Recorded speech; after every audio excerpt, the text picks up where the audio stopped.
Let's take it all the way to Uganda. Uganda is taking it toe-to-toe with their leader. And we pass through very tough situations to pay you people, to buy you uniform, to buy you all these guns and caps and whatever, for you to come and violate the law and harass citizens.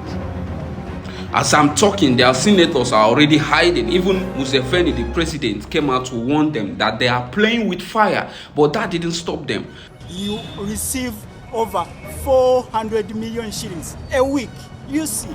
And in villages, we do have schools which cannot have sanitary pads. Our girls miss school because they cannot afford sanitary pads. And comply. Now, my problem is, why are they arresting them? Why are they arresting innocent protesters? They are demanding their right. This all I want African leaders to remember is that the power belongs to the people.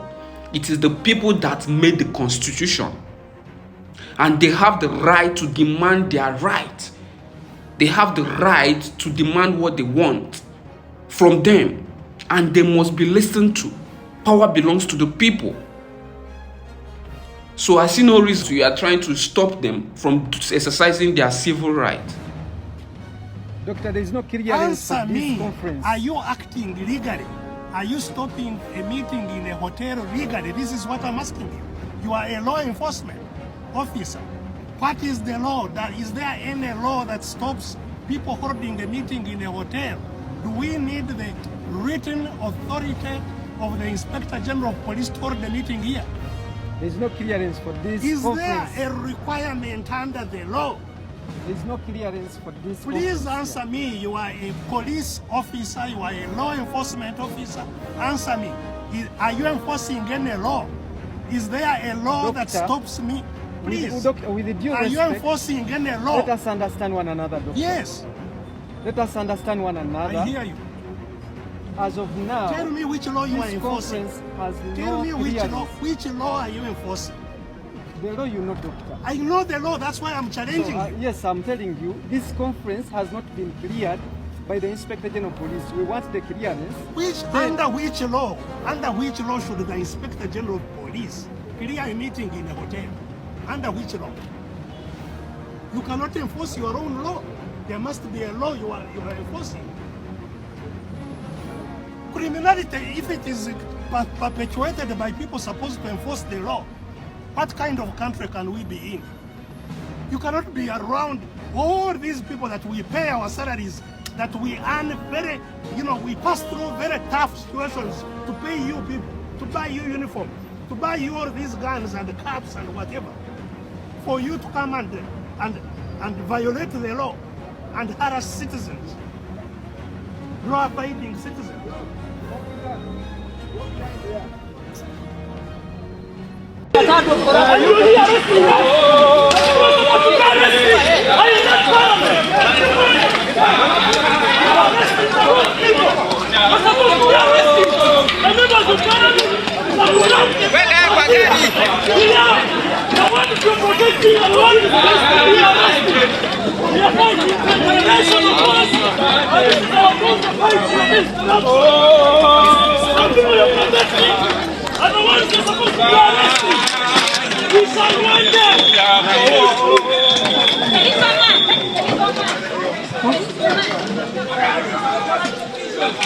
Are starving, they are crying for hunger, and you here,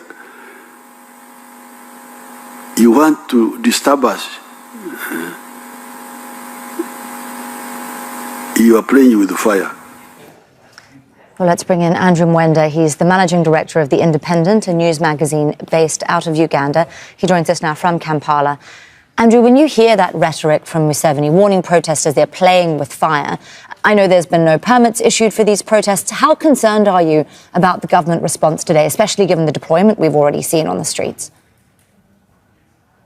I actually think that is more of the same. It is what I would have expected of President Museveni. I think that given the current protests in Kenya, he's very careful that if he allows such a protest to take place, it may lead to a wrong place. So it is better to prevent it from ever happening than to allow it to happen and have to bear the consequences. Sure. You mentioned Kenya there. I've been curious about the timing of these protests. How much of this has been inspired by what's been happening over the border? I think so. I think this protest in Uganda has been greatly inspired and it's imitating what is happening in Kenya. And even Uganda government's response itself is shaped by looking at what happened in Kenya. You see, the mobilization has been taking place for around about 1 month in Uganda, taking place on social media. So the government knew what was coming. When it looks across the border, they see that in Kenya, the government saw this movement mobilizing on social media and took no action to prevent it. And because they did not take action, they were overwhelmed by the demonstrations and the president was forced to reverse his decisions. Now in Uganda, government of Uganda is learning from Kenya and Ugandan protesters are also learning from Kenya. So they were mobilizing on social media, only that the government here, especially the president, has effective personal control over the core elements of the state, especially the armed forces. So he has deployed on every nook and cranny of the city to ensure that people don't march towards parliament. And also Ugandans know him, that when he has said don't play with fire, he means it. So very few would dare. It's interesting the choices that the government has made in terms of their deployment, though. The police, I understand, have barricaded opposition headquarters, but Bobi Wine has also been very clear this protest movement is not being organised by the opposition, that it's a grassroots youth movement, as we saw in Kenya too. Can you explain where this came from? I think it is government deployed at the NUP headquarters. It knows that NUP is not involved in this mobilization, but I'm sure they don't want to take chances because if you put yourself in the position of government, you would expect that NUP would want to take advantage of the situation. So the best way is to ensure that you don't take any chances, you don't allow any risks whatsoever. Remember, this is basically a military government that came to power through a protracted armed struggle. Governments like that, you see them in China, in Vietnam, in Rwanda, in Nicaragua. They have particular characteristics. They tend to fuse politics with security. They are very security sensitive, and therefore they do not give space for their opponents to organize and challenge them. It's of gravity. You can easily topple a government through an insurrection in the city. Well, speaking of toppling a government, I mean, this is primarily supposed to be about corruption. I was looking at some of the numbers. It's $2.7 billion lost to corruption every year. I see that House Speaker has been sanctioned for corruption by the UK and the United States. Obviously, corruption is deeply entrenched in Uganda, despite government promises to fight it.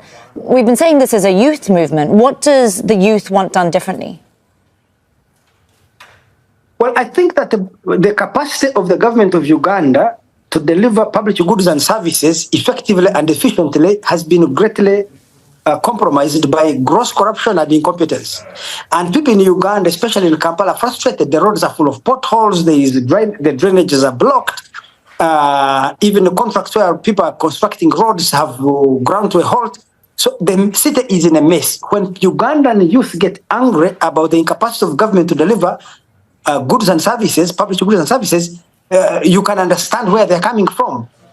The other thing is that I think the government of Uganda is armed to the teeth to always counter these protests. I personally think that if I was an advisor to government, the best way of government to do is to try to improve its own performance in order to reduce the anger of the youth.